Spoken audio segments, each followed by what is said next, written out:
Tant qu'on était à parler de décentralisation, Ouais, vas-y. sur les autres chaînes, au final, on a d'autres alternatives, c'est vrai, que ça soit entre, comme BSC au final qui est EVM compatible, mais BSC, alors tu me diras peut-être que parce que c'est vrai que j'ai pas suivi dernièrement la décentralisation, mais il Bah, me semble de toute qu'on façon, avait déjà, 31 validateurs et c'était plus ou moins géré par Binance, quoi, donc bah, tu vois déjà le nombre de protocoles en fait dessus. Tu t'aperçois que Tron qui est deuxième, il y en a que 30, donc il n'y a quasiment pas d'appli. Et il y a un site nombre.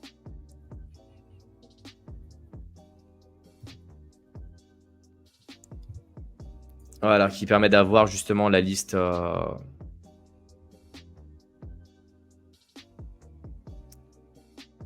Voilà, qui nous permet d'avoir le nombre de nœuds qu'il y a à l'heure actuelle, de nombre de validateurs, pardon, qu'il y a à l'heure actuelle.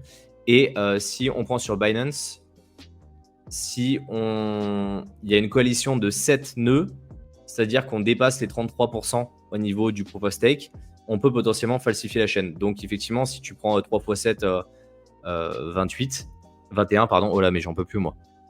3 x 7, 21, il y a une vingtaine de nœuds sur Binance, et effectivement, la plupart appartiennent à Binance. Hein.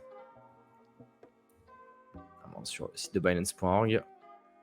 et après c'est toujours ouais, on va finir sur Binance déjà. On va aller Ça a du mal à charger. Ça a du mal à charger, mais je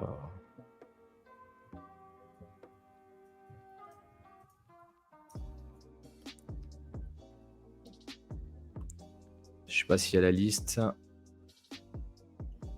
Parce que avant c'était sur Binance.org, mais je sais pas si. Ah si, c'est bon, il a fini de charger.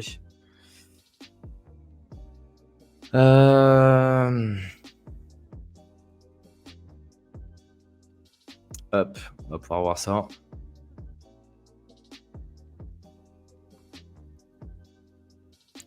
Voilà, on a tous les validateurs qui sont là, sachant que les derniers en général sont offline. Ouais, bah donc on a ceux-là, c'est ça, on a les 21.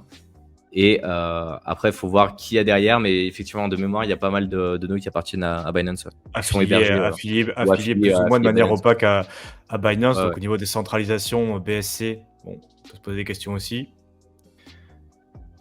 Après, donc on a déglingué notre chaîne.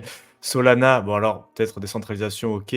Après, niveau technique, en ce moment... Attends. Solana, un seul client pour interagir avec la blockchain. Hein. Oui, non, mais il y a ça aussi. Il y a le thème de Donc, client. décentralisation, oui. Le jour où ça marche pas, ça marche pas. Ils sont pris des pannes, là encore. Ouais, il y avait C'est 70% des transactions, j'ai vu sur Radium, là, quand ça commençait à cracher. Ouais, non, mais... 70% des transactions qui étaient refusées. Donc, bon. Bah voilà, donc Arbitrum, de toute façon, qui est basé sur Ethereum. La sous-couche finale, c'est Ethereum. Hein. Ouais, c'est le meilleur Blast, j'avoue que je connais pas. Non. Base, bah, c'est pareil, c'est une L2 de chez Ethereum. Bitcoin, Géré par Coinbase, donc niveau centralisation. Oui, voilà, niveau centralisation, on est clairement sur ça. Juice Finance, Hyperlock, Ring Protocol, Orbit. Ça me parle un petit peu, mais j'avoue que jamais utilisé ça. Dites-nous dans les commentaires là, si vous avez déjà utilisé Blast et si vous connaissez un petit peu. Bah, Avalanche, c'est pareil, c'est de l'EVM, mais y a pas non plus ça se pousse pas au portillon.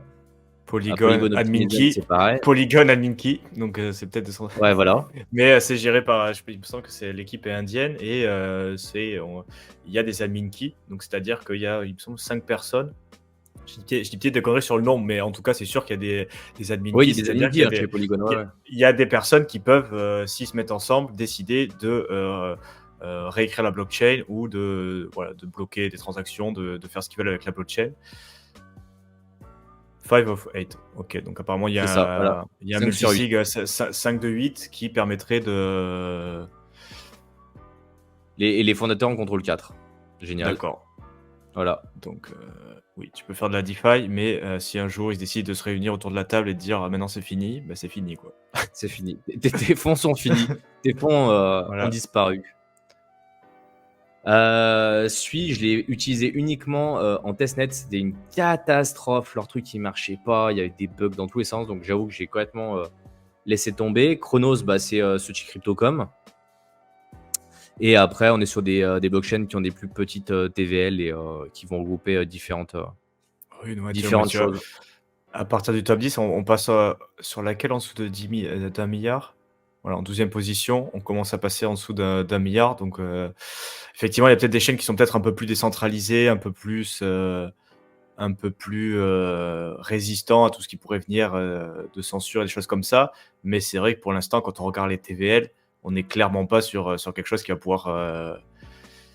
va pouvoir assumer peut-être toute la valeur de l'écosystème crypto. Et puis, il faut voir aussi toutes ces chaînes-là Ça, c'est une quand on pépite en commence à termes de vraiment. décentralisation. On a EOS qui est une pépite en termes de décentralisation, qui se vantait d'être les plus décentralisés, alors que je crois qu'en termes de concentration, tu peux pas avoir pire. Ouais, mais c'est intéressant justement de creuser tous ces aspects-là. Dites-nous un peu là les protocoles que vous utilisez dans le chat.